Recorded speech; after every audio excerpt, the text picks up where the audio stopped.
burdens that come in marriage. So she's saying that, what would I say to a person who is like that, who is like maybe listening to me or in this climb that doesn't even desire marriage because they think it's more, the disadvantages are more than the gain, maybe, in fact. All right. So did you get all the questions, PD and okay? Someone has a question. Okay. Let's take this set.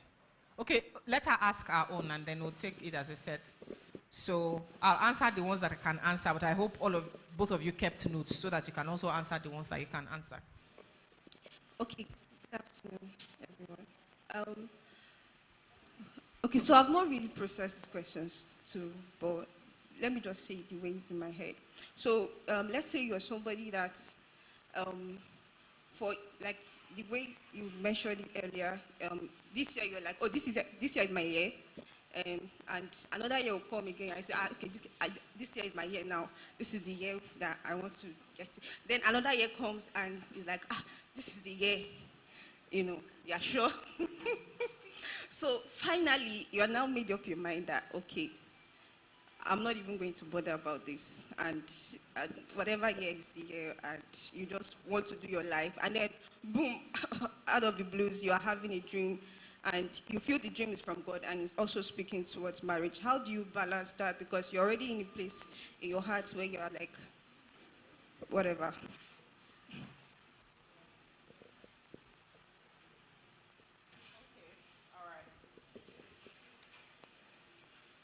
So I'm going to start from the very first question.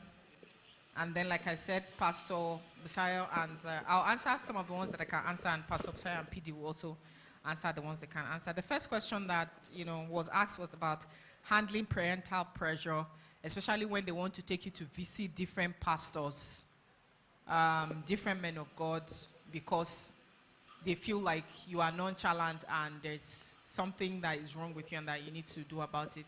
So I think the first thing that you need to understand about a situation like that is that they are doing the best out of what they know. And if you are very emotional about it, it's going to do nothing but reinforce the idea that you don't know what you are doing. So when you're dealing with that kind of pressure, you have to be careful that you are not responding emotionally, because what can happen is that it's very annoying to you. You feel very impatient about it. What is all this? I know what I'm doing. The more you react like that, the more they think that the village problem is very strong, right? So I think the first thing for you to realize is that they are doing this thing because this is all they know to do in love.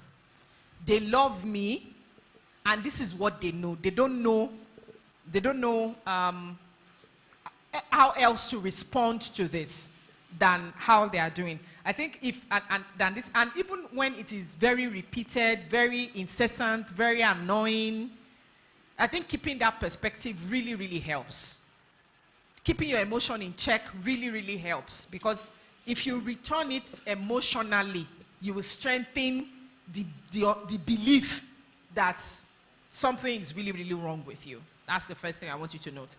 The flip side of that is that you also need to create a boundary. Because if you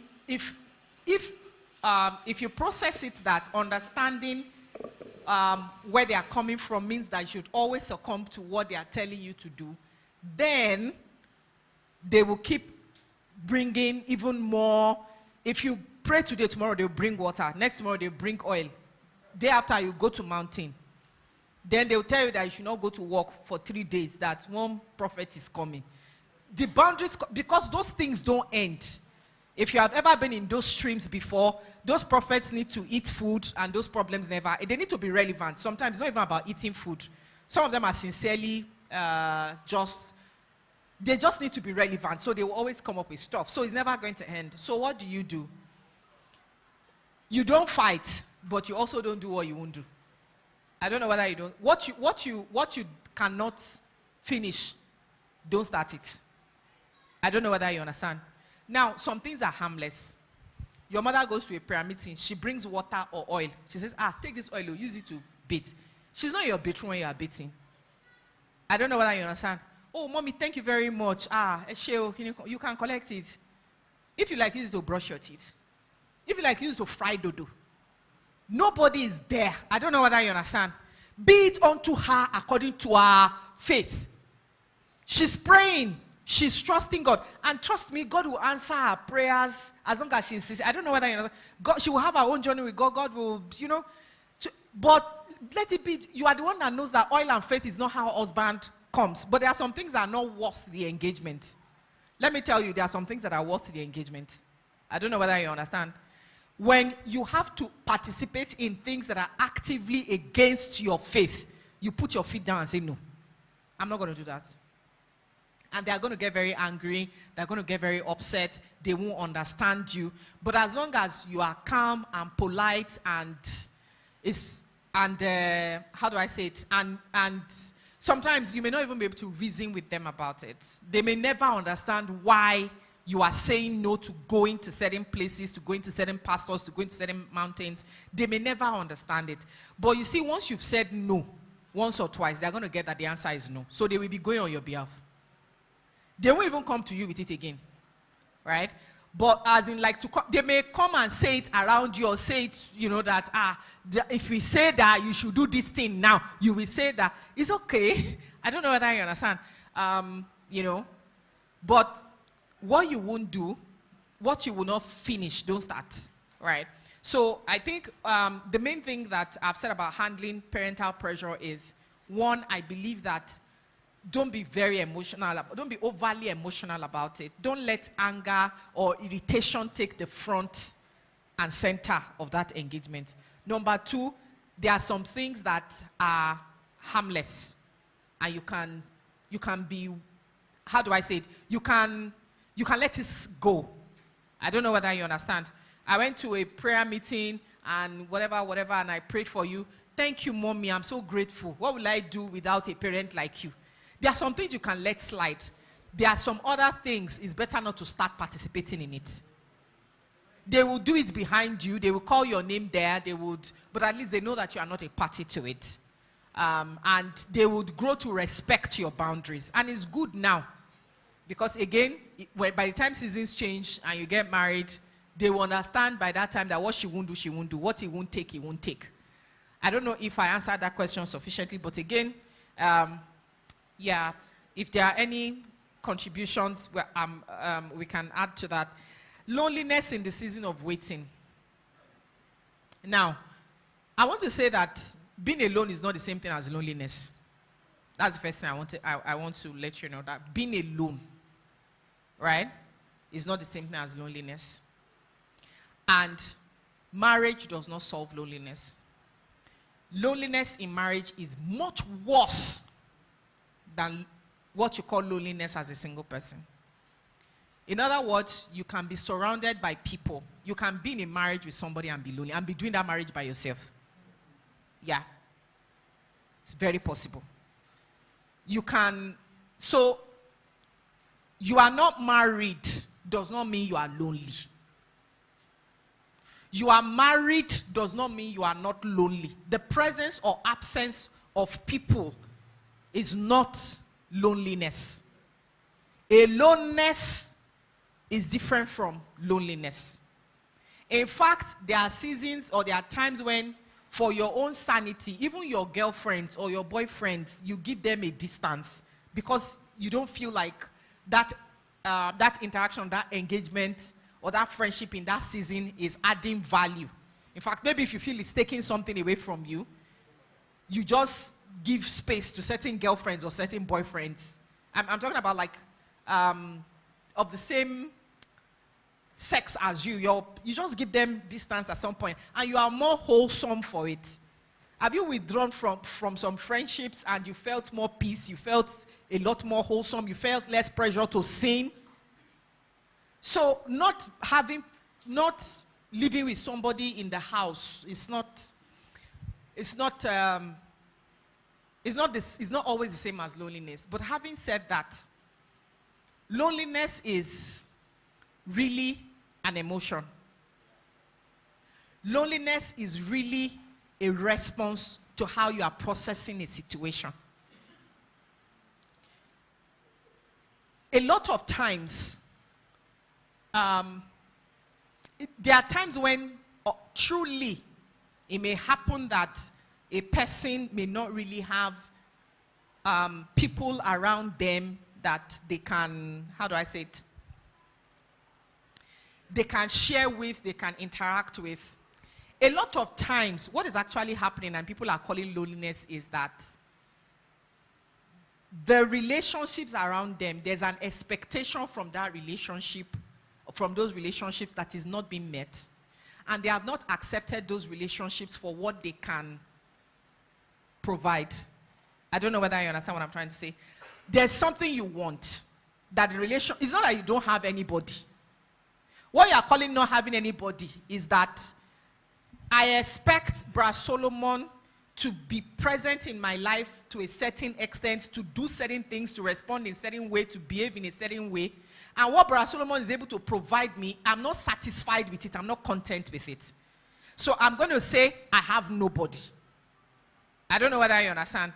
I have not understood that people are different. They bring different things to the table. I've not yet understood how to appreciate people without comparing them to either my ultimate desire or to another person. I don't know whether you understand. So most of the times, we are not making the most of the relationships that we have around us. And we are saying, because we are not, what we want, the ideal in our minds, those relationships are not providing them. And so that lack of contentment, that gap is processed into loneliness in our emotions. I don't know whether you understand. Oh, I'm all alone. I'm lonely. I am. Now, I think that the way that God can help you to deal with that is in two ways. One is to recognize that the desire that we often process into loneliness, and that desire is often like a marital relationship, that we often process into loneliness. Most of the time, God has made provision in the season of our lives that we are in, that is pre-marriage season, for, where is it? I don't even know where it's ringing from. Under the book. Okay. God has made that desire, God has made provision in our life, in the season that we are, to have our needs for interaction met. I don't know whether you understand what I'm trying to say. The need for marital relationship, there's a different level of interaction in it, truly. It is true. But the fact that you are desiring it now and not having it now does not mean that you are in fact alone. You are in fact lonely. I don't know whether you understand what I'm trying to say. You are not going to have that relationship until that matter is solved. I don't know. You can't have it while you are single.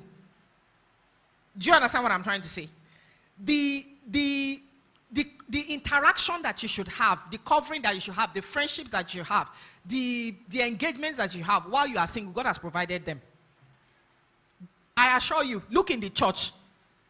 God has provided them. There's sisterhood there, there's brotherhood there. But if you are someone who really maybe, you have ideals, I just like to keep to myself, I don't like to let anybody into my life, then you say you are lonely. You really be lonely. I don't know whether you understand what I'm trying to say. And all of us have, in our pre-marriage seasons, we all have that desire. Well, there's one person, I can share everything with this person. You know what I'm going through, even the breakthroughs in my life, or not just like, maybe you have a promotion, you really wish that there was that one person, that when you get home, you just hug the person and share with the person. Somebody, you see, that thing is, you better put it in the cooler. If you don't put it in the cooler, you wound yourself. It's for marriage. And like I said to you, the daydream of it is often better than the reality of it. I don't know whether you understand. You see that thing that is making you lonely now, half of it is meals and bones, is movie. It's not even reality. I don't know whether you understand what I'm trying to say. Half of it is not even real. Half of it is just emotions, thoughts, the way you are processing it. That time, that by that time, I keep saying it. Dig that down before you get married. So right now, learn to enjoy your own company. Learn to enjoy how do I say, the people that God has put in your lives without finding excessive fault with you. You have faults. Learn to live with people. Talking about the thing that is paining them the most to their husband, and they will be sleeping. That loneliness that you feel like, I will talk to him, I will talk to them as soon. You start now, you think that I use that's what you hear next. It will pain you, you want to die. Oti law. And there's nothing you can do about it. He loves you, but Oti law. You see that talk that you feel like, let me talk. The person may not even be given to that. So I want to ask you really, are you really that lonely? Or you desire that there's this one person that will bring the ultimate intimacy. And again, nothing is wrong with that desire. But just put it inside cooler. Outside marriage, you can't have it. So what are you going to do now? Enjoy the relationships that God has put in your life. Accept people for who they are and what they can bring. Be content with such as you have. Explore your current relationships. And when you are in the house and you are having all kinds of thoughts, learn to take a cold bath so that it can shock your mind out of foolish thoughts and go and get busy. It will come. See, it's like asking, what do you feel? How do you deal with sadness, or how do you deal with anger? Or sometimes it will run its course. Just make sure you don't sin. I don't know whether you understand. Feelings are normal to human. They will do something. The way you process it is why you are sad. I may not have something, and you don't have it. I may be sad. You may not be sad. It's how we are. Loneliness is like that. It's how you are processing is the reason why you are lonely. Sometimes how you to deal with that emotion is to, first of all, process differently. Number two, understand that it's an emotion. It will run its course and let it run. When you are angry, what do? You sleep. What do? You try to make it go away, right? Maybe when you are sad, you go and look for what will make you happy. You are lonely, go to a pastor's house. Go to brother. Treat it the way you treat. It's not special. It's nothing special. It's just how you are processing the situation in your life. Feel it again. The only thing is that some people are depressed. You understand? They live in sadness as a situation. Some of us, we pass through sadness from time to time. I don't know what I do. Sometimes we are lonely too. Yeah, married people are lonely too sometimes. Pass through it and go your way. It's nothing special. Yeah? Yes, please.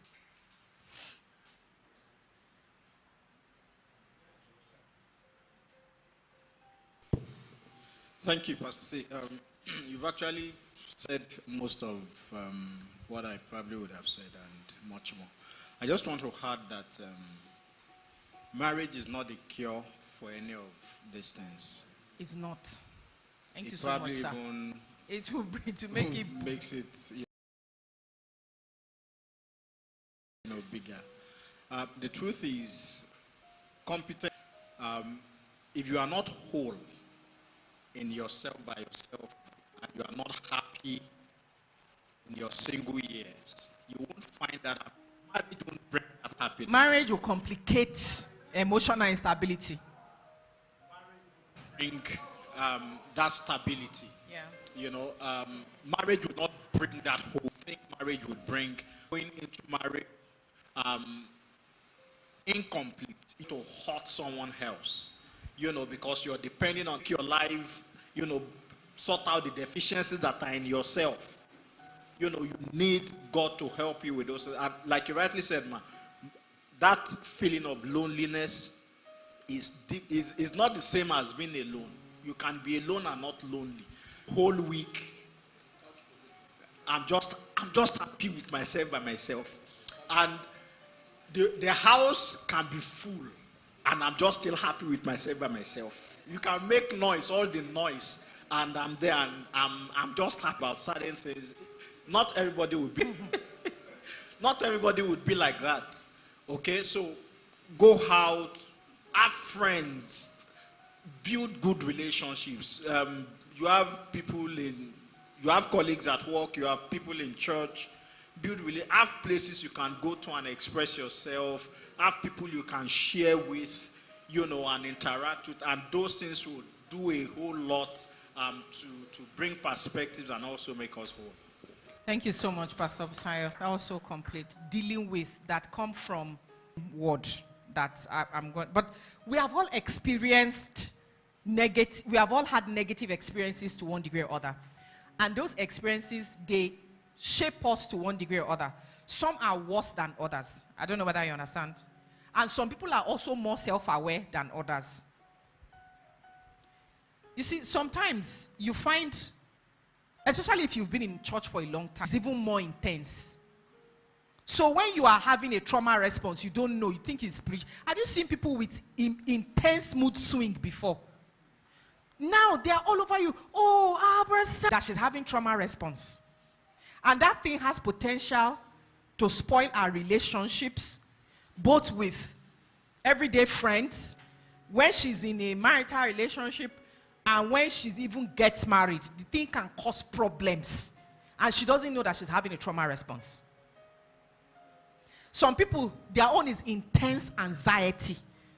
Baseless, intense anxiety. In dysfunctional marriages, bad homes where, a spouse abused the other spouse, it was bad, it was broken. They don't know they're having trauma response. And they are seeing it. But some people are even so unaware that they are just speaking in tongues. They don't know that they are carrying deep trauma. The day that they will enter a relationship or enter marriage, all the things that they said they will never be like their father, they will manifest it completely. Completely. They will be abusive, they will neglect, they will reject their wives, reject their children, they will respond in extreme anger because they were never healed from the abuse and rejection they suffered as a child. And all they had is, I will never allow it to happen to my family. It will happen. Because the trauma response was never healed. So, thank you for bringing up the issue of healing and trauma response, which is the reason why understanding the will of God is better for you than seeking to be married. Because if you are on that path of doing God's will, God will deal with all of those things. He will bring them to the surface and he will deal with them. He may not call it to you trauma response. I don't know whether you understand. But he will arrange your path and your life and arrange your seasons to deal with that thing to a good degree. Like to Pastor Busayo's point, to the point where you are whole before it's now time to maybe get married.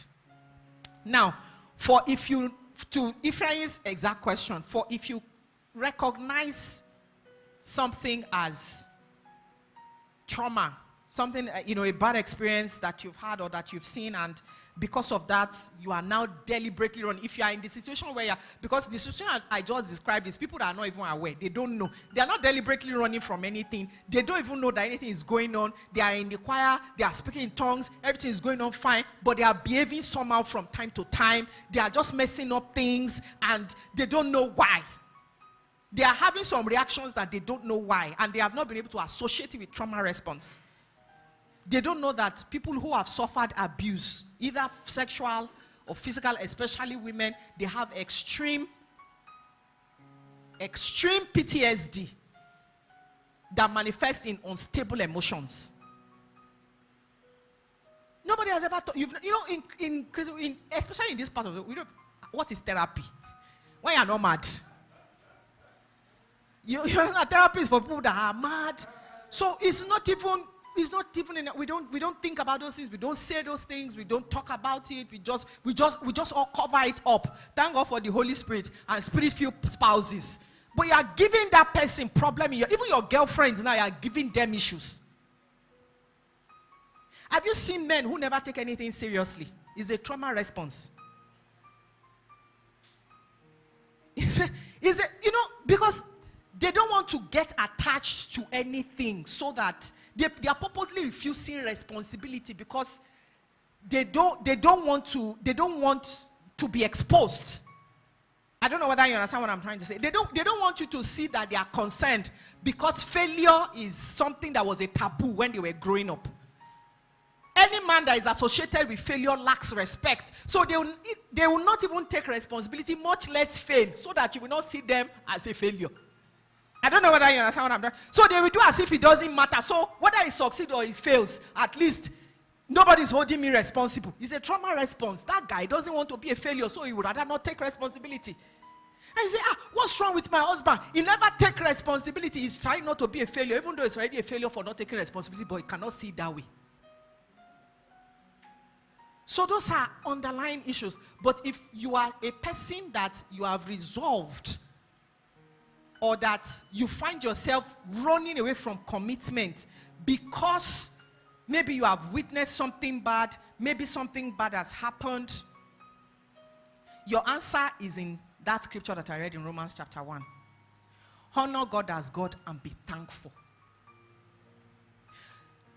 You are behaving like that because you have not recognized the hand of God in your life and you are not grateful. If you had recognized the hand of God in your life, your story will not be that I was raped, I was abused, I was neglected, my parents' marriage did not work. Those bad things are your story and your reference.